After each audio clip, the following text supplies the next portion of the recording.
Like, of course, Jocko Willink is like, of course, Jocko's like, yeah, these are 10 things that I utilize, not 10 things that are essential because I don't need anything. Like, Jocko, come the fuck on, man. Come on. Just, come on. You know?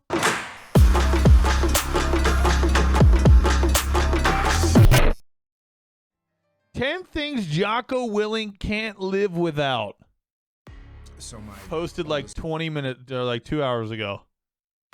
So my oldest daughter, home from college, and she approached me because I guess I'm an old person and I don't understand what's happening in the world, and maybe the videos that we make, Echo Charles and myself, maybe they're a little bit out of date in terms of the way they come across. So, have an open mind about this. I want to help understand her perspective. I said, okay, cool. What idea do you have? Well, it turns out not even her idea. I enjoy the suck. Good. 10 things that you can't live without. Which already we're done, because there is not 10 things that I can't live without. It would have to be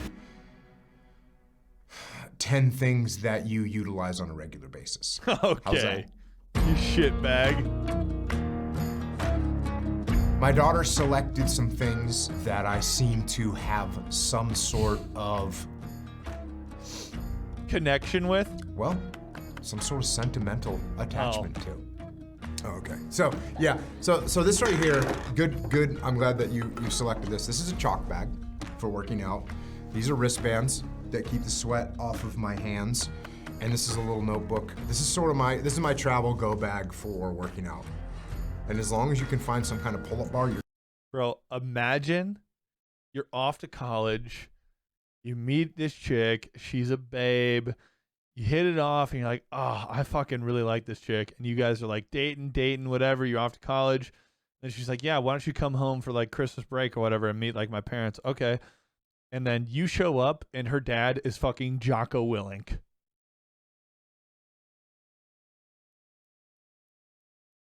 You're good forever. I use this. I am a big utilizer of chalk. When I go to gyms and there's a chalk not allowed sign. So I do play the guitar. I'm not very good. I'm trying to get better. When I got COVID and I wasn't allowed to go anywhere, I started learning all the notes on the fretboard, which I'd never done before. So yeah, I play guitar, and I actually have a bunch of guitars. Do I prefer acoustic or electric? Which one would be the one that you can't live without? Just say that. Let's face it, with an electric guitar, you can bring the thunder. And I have, my acoustic guitars are Taylor's, made in El Cajon, California, and my electric guitars are Gibson's. I have 2 Gibson SGs. You know, I did ever since I've been like watching a lot more of Jocko and kind of getting more into Jocko. I didn't realize how California Jocko really is. Like, Jocko is super Cali, bro. Super Cali, bro. Super Cali, bro. Favorite song to play? Any Black Sabbath. Yeah, having him as a father-in-law would be pretty tight. I didn't play guitar in my bands because I wasn't skilled enough, and I played bass. I'm not saying bass is an easy skill, but you can learn how to play bass pretty quickly. Like I have, obviously I haven't seen this video, but I guarantee you that he's fucking shred or die. I guarantee you he's shred or die, dude. I guarantee you he rides like longboards or some shit. He was a SEAL. A ton of them are super Cali just because. Okay, yeah, I guess that's true. That's true. That makes sense. So, but I hear him always talking about San Diego and shit, right? I got relegated to the bass quite a bit, and I also sang vocals, and we were always in some kind of. I know he's talked about his son surfing before. So we were constantly playing, and we recorded like 17 songs, and then we just had this demo tape, which is what you did back in the day. You just made like demo tapes, and then we made T-shirts. Why does he have a knife out right now? More T-shirts than we made songs. And the best one, which we brought back from the dead, was the Bronson's Children. That was kind of the most epic. Why does he have a knife out right now? It's a picture of Charles Bronson's head, and then in like little toddler writing underneath it says Bronson's Children.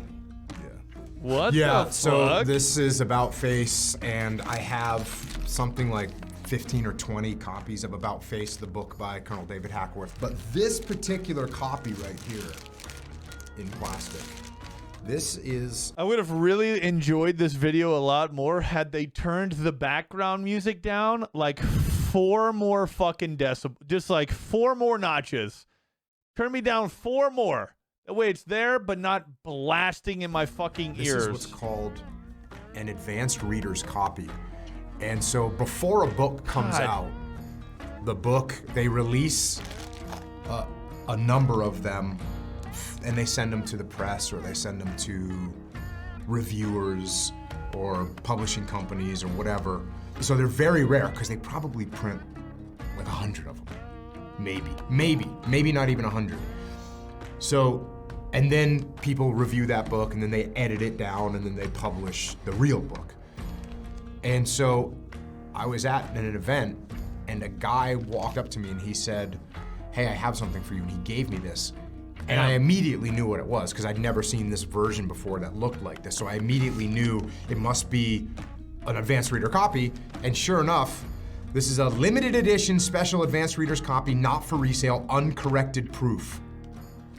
And not only, so this is as rare as you could possibly get for a version of this book. And on top of all of that, what's really amazing is it is actually signed by David Hackworth, who died in 2005. So pretty amazing, and definitely something that I keep in a well-protected place, because I'm really, this book meant a lot to me and gave me a lot of great information. That's pretty tight, actually. What else? Surfboards, yeah, I love to surf, and so I have Oh a lot shit! of probably. Look at Jocko in a wetsuit, bro. They're all. I can't believe they even make a wetsuit for him. Says to me, What kind of boards do you ride? Surfboards, yeah, I love to surf, and so I have. Oh, he's an actual shredder. He's an actual shredder. Rule number 1 to actually knowing that that Jocko kind of semi shreds is he has wax all the way up to the top. Nice man there. Josiah, what's up, bro? I have a lot of surfboards. Probably, yeah, somewhere around 40 surfboards. What? They're all, you know, when my wife says to me, "Oh, you should get rid of some of them," they're not the kind of boards that you can just say, "Oh, I'm gonna get rid of." I got a whole bunch that I inherited from my buddy Seth when he died. He already had these incredible boards, and the fact that he died and then I got all those boards means that they're not going anywhere. I'm gonna keep them. Well, first of all, there's no such thing as a normal day. You know, when surfing, the waves are always different, and so that's why you have to have a nice quiver, and I have a nice quiver where I can select the right tool for the job. The waves have been really good lately, and I've ridden a different board almost every day, which is kind of crazy. So, I just have a bunch of, I'm really lucky to have some awesome boards. Gene Cooper, I got a Skip Fry, I got a John Hawley, I got a Josh Hall. A lot of them are by Gene Cooper, a lot of them. Yeah. Seth and I were pretty into Gene Cooper boards. It's kind of rad. So I got this metal water bottle. I had to modify it a little bit here, put some 550 cord with a zip tie. I'm a creature of habit. And so before I had... Jocko is without a question the dude who modifies his water bottles. This water bottle, which my wife got for me because I think she was sick of me, what I used to use for a water bottle, which was an old Gatorade bottle that I recycled and just used over and over again for more than 10 years. I know well, that's what apparently my wife thought it was gross too. So, but my wife got me this, and now I have this water bottle, and I've had this for, I don't know how long I've had it, but it's been definitely quite a while. And yeah, I use this for working out, and then as you know, when I'm eating like dinner, I have this. Lunch, I have this. Going on a walk or whatever, going on a hike, I have this. So I use this all the time. So good water bottle, good thing to have. Well, these are some Oakley sunglasses, and oh, he's got. You know, when I got into the Navy, when I got into the Dames back in the day, the only glasses pretty much that you wore was Oakley's, and they were Oakley Blades back then, which are straight Those 80s, are hard, late though. 80s, early 90s was kind Those of are the deal. tight. And I don't, you know, I don't like the bright light when it's sunny out, so I always have sunglasses with me. You use them for shooting, and you use them for. Damn, just he's got the wearing frog around. man, and then, bro. And then yeah, so there's this. I forget what I think you just called it a string. What do they call them? What do they call these strings? These strings on your glasses were not authorized in the military. What are those in the called? Teams, we kind of got away with it, Krogies right? or something? Having these things, but kind of also not. Some of the old school guys would be like, "Hey, you can't have those." But one of my chiefs once said, having glasses without a strap on them is like having a watch without a watch band. He knows what's up. Oakley was kind of radical with what they did, and so they made these kind of like radical. Oh like shit! Eyes. I was probably one of 3 people in the entire world that actually bought these and wore them.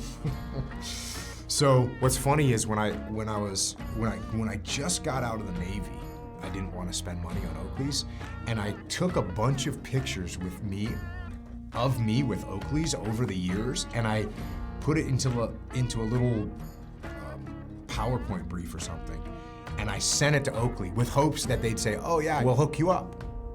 And so I sent them this cool picture, and there's like the mountains in one side and the ocean and the sun in the other one, and I sent them a bunch of pictures with me with Oakley's on deployment, on patrol, just the kind of things to show, hey, I've been representing with the Oakleys. And I would always have them, like here, there's the string around my neck. But I always have my Oakleys with me. Heartless response, nothing, I got nothing from them. Damn! The only person to ever turn down Jocko Willink was fucking Oakley, bro. Oh, dude, Jocko. I mean, at this point, Jocko just goes up to their headquarters and kills everybody, right? I mean, that's what you do, right? Jocko just goes up there and kills everybody, right? That's what I feel like you do at this point, right? They're authorized now for eyeglasses, and they're the virginity protectors. That's because they didn't actually talk to them. If they had to talk to him, he would be the CEO. Yeah, the Door classic floppy kicker! hat. Actually, I still have the original floppy hat. Door that kicker! SEAL team Level and this 7. is sort of, if you've ever heard me talk about the fact that we're going to Nam in 1991. I thought I was going to Nam. Having a floppy hat, you kind of felt like you were going to Nam. And I still have this one's obviously desert, which I got to shoot later, but I still have the original one. I should have given it to you, but yeah, you're always representing that floppy hat. Damn, son. Cool. Flip-flops. They're not the best shoes for pursuit or for running after or in like an emergency scenario, but. Oh, wow. I'm still so confused as to why this motherfucker has his knife out at the ready, dude. At the ready. I emailed Under Armour before really? SoCal, it sort of is just, I don't know, I wear flip-flops all the time. And I think it has a lot to do with jiu-jitsu, because when you do jiu-jitsu, you get on the mat, you got your flip-flops on, you take them off. Obviously, if I'm going somewhere where I know that the scenario could unfold, hey, you don't know what kind of scenario could unfold. I can handle it. Pat Mack is sternly against flip-flops because he's ready. Action. Pat Mack, can you cut me a little slack on the flip-flops, please? Bro. Well, you got to be able to cut your hair, so yeah, the at-home clipper set. For those people that are wondering, it's a wall clipper set. This is my second one that I've had in about 30 years. My first set of walls lasted me like 25 years. 0.5 on the sides, 1.5 on top. That's the haircut. It's so liberating when you can cut your own hair and you don't have to worry about going to a barber and waiting in line and paying. Like, these things cost $40 or something. That's one haircut. I probably give thousands of my own haircuts. So yeah, no factor. No factor. My wife Helen. She's been hanging out with me. Look at those sideburns. She's been hanging out with me for a long time, and I'm not the easiest person to hang out with. And she has just been awesome. To kill all the COVID in the air before I he did a bunch breathes of it in. deployments when she was raising you kids and doing all that stuff, and she was visiting my wounded guys in the hospital and going to funerals, and she did all that and still kept taking care of you all and raising a bunch of kids. So I owe her big time. I was on a ship at the time, on a shipboard deployment with a SEAL platoon, and we barely got off the ship on that whole deployment. And we finally were going to a place called Bahrain. And we didn't really know what Bahrain was back. This is back in the day. It was kind of like the Las Vegas at the time. It was like the Las Vegas of the Middle East, and there was bars and restaurants, and it was kind of a little bit crazy. They had like beer for us when we landed. They're like, you guys. So anyways, we loaded up, we went out, and that's where I met your mom. The first thing I said to her, well, it wasn't a Jim Carrey line. You know, on a ship as a SEAL, and there was no internet on the ship. So every day we would just work out, watch movies, play spades, work out, watch more movies. And we only had a certain number of movies because they were on VHS cassette tapes. Do you know what that is? So they were on VHS cassette tapes. Do you know what that is? So one of the movies that we were watching at that time was Ace Ventura: Pet Detective. Nice! And so I walked up to her and I said, should I just call you Aphrodite's goddess of love? And of course, she thought I was an idiot, and the rest is history. So there you go. Look at Jocko, bro! Oh my God, 10 dude! things that I utilize on a regular basis, and I guess my wife falls into the category of maybe I Dude. can't live without her. All right, well, there you go. At my daughter's request, things that I utilize on a regular basis. Let her know if you want to see some other weird video that's more... God damn it, Jocko. The fact that Jocko can't go 10 things that are essential, like of course Jocko Willink is like, of course Jocko's like, yeah, these are 10 things that I utilize, not 10 things that are essential because I don't need anything. Like, Jocko, come the fuck on, man. Come on. Just, come on. You know? Come the fuck on, dude. Fucking cheers to Jocko. Clink. Also, got some Jocko Go in the old mini fridge here, which I utilize like every day. Cheers.